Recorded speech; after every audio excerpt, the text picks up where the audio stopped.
Friends, మనం అన్నం లేకపోయినా ఉంటాం గానీ, ఫోన్ లేకపోతే ఉండగలమా? మరి అలాంటి ఫోన్‌ని ఎలా కేర్ తీసుకుంటున్నాం?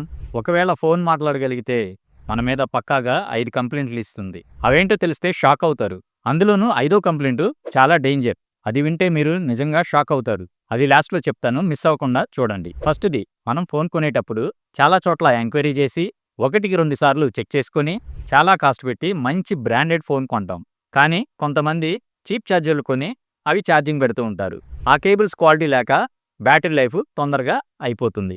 ఫోన్ కూడా స్లో ఛార్జింగ్ అవుతుంది. రెండోది, స్టోరేజ్ ఫుల్. మన ఫోన్ గ్యాలరీ నిండా ఫోటోలు, వీడియోలు, పనికిరాని మెసేజ్‌లతో, గుడ్ మార్నింగ్ మెసేజ్‌లతో మనం స్టోరేజ్‌ని నింపేస్తాం. పాపం దానికి ఊపిరాడక మనం ఫోన్ యూజ్ చేసేటప్పుడు స్లో అయిపోతుంది.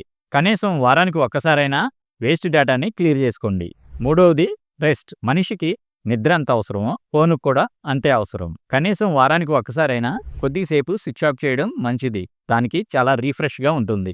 నాలుగవది, అప్డేట్స్. కంపెనీ వాళ్ళు ఫోన్ సేఫ్టీ కోసం సాఫ్ట్‌వేర్ అప్డేట్స్ పంపిస్తే మనం డేటా అయిపోయిందని, వైఫై లేదని వాయిదా వేస్తూ ఉంటాం. మనం ఫోన్ అప్డేట్ చేయకపోతే ఫోన్‌కి సెక్యూరిటీ ఉండదు. ఫోన్‌లో ఉండే ప్రాబ్లమ్స్‌ని రెక్టిఫై చేసి మనకి అప్డేట్స్ ఇస్తూ ఉంటారు. ఇంకా ఫైనల్‌గా ఐదో పాయింట్. నేను చెప్పిన ఆ షాకింగ్ పాయింట్ ఇదే. ఛార్జింగ్ పెట్టి ఫోన్ వాడటం.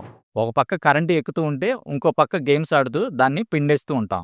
దీనివల్ల ఫోన్ ఓవర్ హీట్ అయ్యి ఒక్కోసారి ఫెయిల్ అయ్యే ప్రమాదం కూడా ఉంది. ప్లీజ్, ఛార్జింగ్లో ఉన్నప్పుడు ఫోన్ని అసలు వాడకండి. ఇవే ఫ్రెండ్స్, ఒకవేళ ఫోన్ మాట్లాడగలిగితే మన మీద చెప్పే 5 కంప్లెయింట్లు. మీరు వీటిలో ఏమైనా చేస్తున్నారా? అయితే కామెంట్ చేయండి. వీడియో నచ్చితే షేర్ చేయండి ఫ్రెండ్స్. ఇంకొకరి ఫోన్ కూడా లైఫ్ సేవ్ అవుతుంది.